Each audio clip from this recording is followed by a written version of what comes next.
राज्यसभा सांसद सुशील गुप्ता पहुंचे किसानों के बीच। किसानों को मास्क और बिस्कुट के वितरित। सुशील गुप्ता ने कहा कि किसानों की मांग पूरी करे सरकार, चुनावी दौर छोड़कर किसानों से बात करे सरकार। सुशील गुप्ता ने कहा कि वो राजनेता की हैसियत से नहीं, किसान की हैसियत से किसानों के बीच आए हैं। किसानों का दिल्ली में स्वागत है, लेकिन केंद्र सरकार हट पर अड़ी है। गुप्ता ने कहा कि दिल्ली की सरकार ने किसानों के लिए जेल नहीं बनने दी।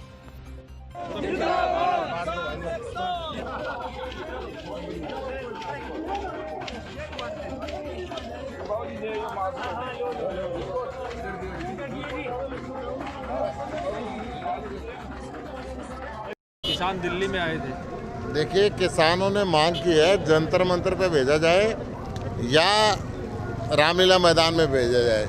किसानों की शुरू से ये मांग थी, परंतु भारत सरकार किसानों की इस मांग को मान नहीं रही है। खट्टर साहब ने इन पे वाटर कैनन चलवाए, लाठीचार्ज किया, आंसू गैस के गोले छोड़े गए। किसान बहुत शांतिपूर्ण तरीके से अपनी बात को कहने के लिए आए हुए हैं, परंतु ये बहुत शर्म की बात है कि खट्टर साहब ने ये हमारे पंजाब से आए भाई, हरियाणा से आए हुए भाइयों से किस बात का बदला ले रहे हैं। ऐसे के अंदर जो किसान अपनी फसल को लेकर चिंतित है, उसकी फसल का वाजिब दाम उसको मिले, जो भारत सरकार ही दाम तय करती है, मिनिमम सपोर्ट प्राइस। बाकी कोई भी दुनिया के अंदर प्रोडक्ट बनता है तो विक्रेता खुद तय करता है, परंतु किसान की कीमत को भारत सरकार तय करती है। और किसान ये कह रहा है कि जो भारत सरकार कीमत तय कर रही है, कम से कम वो कीमत आप दो। जो नए 3 काले कानून आए हैं, उसके अंदर ये इनको लगता है कि एमएसपी ख़त्म करने का एक सिस्टम बना लिया है, और किसान नहीं चाहता कि एमएसपी किसी भी तरीके से ख़त्म हो और एमएसपी किसान को मिले। सिर्फ यही डिमांड है।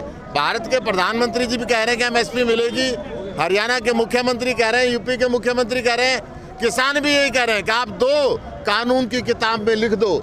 ज़बानी बातों पे विश्वास करना बहुत मुश्किल है। आपने पहले कहा था 15 लाख रुपए हर आदमी के खाते में जाएंगे, किसी के 1 रुपया नहीं गया। आपने कहा था 2 करोड़ नौजवानों को हर साल नौकरी देंगे, किसी को एक नौकरी नहीं मिली, 20 करोड़ बेरोजगार घूम रहे हैं। आपने नोटबंदी जब करी थी तो कहा था जी दिल्ली में आपकी सरकार है, और आपकी सरकार होते हुए ये लोग पंजाब से चलकर आए हैं, लेकिन आपकी दिल्ली में नहीं घुस पा रहे। देखिए, दिल्ली में आम आदमी पार्टी की सरकार पूरा स्वागत के लिए तैयार खड़ी है। भारत सरकार ने किसानों के लिए जेल बनाने के लिए स्टेडियम मांगे थे। केजरीवाल जी ने कहा कि कोई स्टेडियम नहीं मिलेंगे और किसानों को सम्मानपूर्वक आना चाहिए, उनको जेल में डालने के लिए हमको स्टेडियम नहीं देंगे।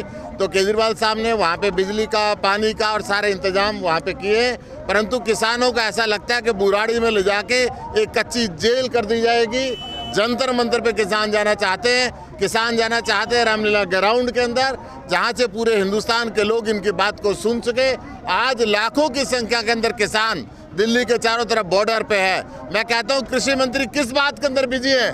देश के प्रधानमंत्री को, अमित शाह जी को अपने कॉरपोरेशन का चुनाव हैदराबाद के छोड़ के यहाँ पे आना चाहिए और किसानों से बात करनी चाहिए, ताकि वो बॉर्डर पे आए और किसानों से बात करें। आज आप किसानों के बीच में आए और कल किसानों ने ऐलान कर दिया था किसी भी राजनेता को अपना मंच नहीं देगा। हमने कहीं राजनेता के रूप के अंदर आए नहीं है। मैं खुद किसान हूँ, अपने ट्रैक्टर पे आया हूँ और किसानों का अपने भाइयों के बीच के अंदर आया हूँ। चाय के साथ बिस्कुट और मास्क लोगों को देने के लिए आया हूँ, ताकि किसी को इस महामारी के समय में सुरक्षा रह सके। महिला और बच्चों के लिए को सुरक्षित जो इंतजाम हो सकता है हम उसकी पूरी कोशिश कर रहे हैं, ताकि उनको छत के नीचे सुलाया जा सके और उनके नीचे, जमीन के नीचे गद्दा मिल जाए। सरकार कह रही है कि आंदोलन प्रायोजित है राजनीतिक पार्टियों का। सरकार, जो बीजेपी सरकार की आदत है, जब भी कोई इनके विरुद्ध बोलता है, किसी को पाकिस्तानी बता देते हैं, किसी को खालिस्तानी बता देते हैं, किसी को कांग्रेस का आदमी बता देते हैं, किसी को कुछ बता देते हैं। परंतु ये देश के अन्नदाता हैं, जिनका उगाए हुए अन्न से हर व्यक्ति का पेट भरता है, और इनकी सुरक्षा करनी चाहिए और इनकी बात को भारत सरकार को सुनना चाहिए।